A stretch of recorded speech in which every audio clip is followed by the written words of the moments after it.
Let's take a look at empowerment and power. Empowerment is defined as a liberating force for subordinates through a system of shared power and responsibility. Empowerment refers to releasing the potential in others to improve and to be autonomous. Empowered teams in a collective concept that allows employees to move from I to we in thinking and in doing. Problems have historical context and first need to be identified through fact. Causes of problems are often based on previous events and occur in the context of existing environments and their times. Frequently, team members are aware of root causes of problems and can identify them fairly quickly. Management-dominated problem solving is more expeditious, but less apt to identify root causes. There are three types of problems. Deciding which type of problem exists helps team members focus more clearly on the issue and provide structure to problem-solving process. Analytical problems call for data, facts, and logical thinking. Problems that need creative solutions call for brainstorming and imagination, and judgmental problems require intuition and policy. Problems represent a gap between an unsatisfactory current situation and a desired future state. Problem solving is a process used to proceed from the unsatisfactory to the desirable. The end state, knowing when we get there, is determined through an evaluation and monitoring process where teams identify causes, the person responsible for tasks, and the solution steps needed to reach the end state. Effective decision-making is essential to the success of an organization. Effective decisions come through analytical thought and logic and dominate the intuition and experience factors. Early decision-making models emphasize top-down decisions by administrators and the use of logical, sequential steps to arrive at solutions. Participatory models are more contemporary and reflect the democratic process.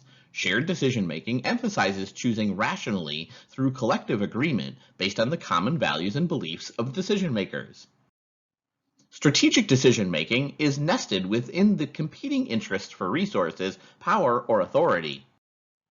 Many non-rational decisions are made because competing interests and influence affect the decision-making process. Consensus can be defined as a collective opinion arrived at by a group of individuals working together. Decision-making through consensus is the method used to achieve unified commitment and joint ownership. Most often, organization-centered decision by authority brings about individual compliance but not voluntary commitment. Consensus is a unified, jointly agreed upon outcome that all can support and live with. Consensus does not signify total agreement, nor does it suggest the conclusion of an ideal arrangement. For teams to reach consensus, the following conditions must exist among team members. Trust and honesty among members to speak openly and freely and with no hidden agenda. Apathy and fear will negate reaching consensus. Respect for the opinions of others and the appreciation for divergent points of view. Tolerance of diversity and creativity in thought are essential. Freedom to reach solutions that may go against the opinions and wishes of the leader or administration. Solutions that are made to appease the leader indicate fear and a lack of trust and honesty in the group. All teams progress through similar stages of development to make decisions and to achieve goals.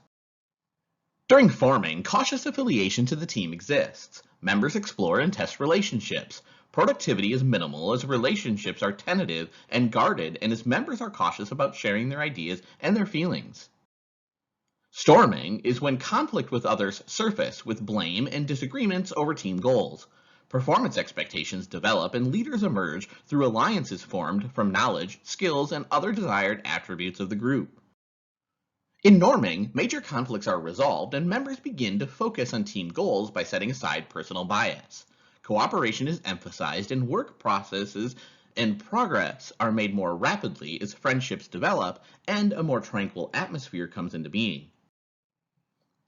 Work dominates the team activities as members function as committed, cohesive, goal-oriented teams in the performing stage.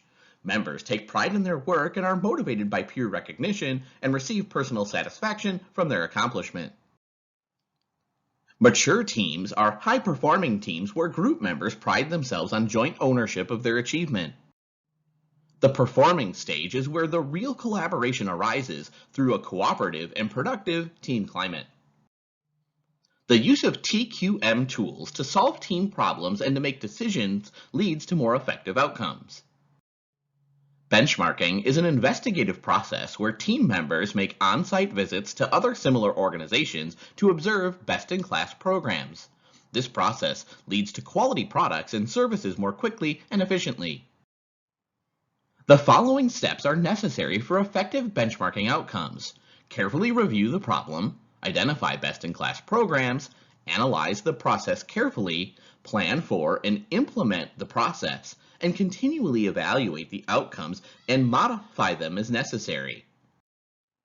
Brainstorming is another TQM tool and is used to generate creative ideas. Brainstorming can be used to identify and solve problems and calls for divergent and creative thinking. Several types of brainstorming models exist. However, in general, brainstorming calls for rapid-fire ideas from any group member with no set of order or participation. More formal or structured brainstorming calls for written or verbal responses, which each member having several turns to share their ideas. In any brainstorming session, leaders must emphasize that no idea is too far out and that criticism of any kind is not tolerated. Force field analysis is a technique developed by Kurt Lewin, which identifies forces that promote or restrict change or problem solving. When driving forces are stronger than restraining forces, change will occur. When restraining forces are equal to or stronger than driving forces, no movement will happen. Effective teams make decisions by working cooperatively together with mutual trust, commitment, and communication. Early warning signs of team performance problems include difficulty defining the goals of the team, members becoming increasingly tense, minimal accomplishments, there's little communication among members, or members are confused about their roles or tasks. Low-performing or non-productive teams develop gradually over time and have early indicators of trouble that are not readily detected through observation. The team effectiveness inventory can be scored by either the leader or the team members. Results should be shared and openly discussed to develop immediate solutions for areas causing dissatisfaction. The open discussion of the team score will do much to bring problems into the open where they can be dealt with by the team. Adult learners are more self-directed than children and are challenged by coordinating their own learning activities. Adult learners enjoy taking responsibility for shaping their own learning experiences, and they enjoy the risk-taking that's often involved in gaining new knowledge and skills. Adults also have previous knowledge and experiences and draw on this background to increase self-confidence and self-worth. Immediate and direct application is essential to sustain motivation and interest. Learning that helps adults perform their job functions better is deemed important and satisfying. Learning environments for adults need to be informal and action-oriented. Adults learn quickly, and rapid pacing stimulates interest and attention. Lectures and long periods of non-involvement often create a lack of interest, whereas demonstrations and case studies trigger interest and attention. Direct and immediate feedback regarding learning mastery is essential, and any remediation in learning should be done quickly through activities that are different from the original stimulus. Designing effective learning experiences requires understanding how adults learn best.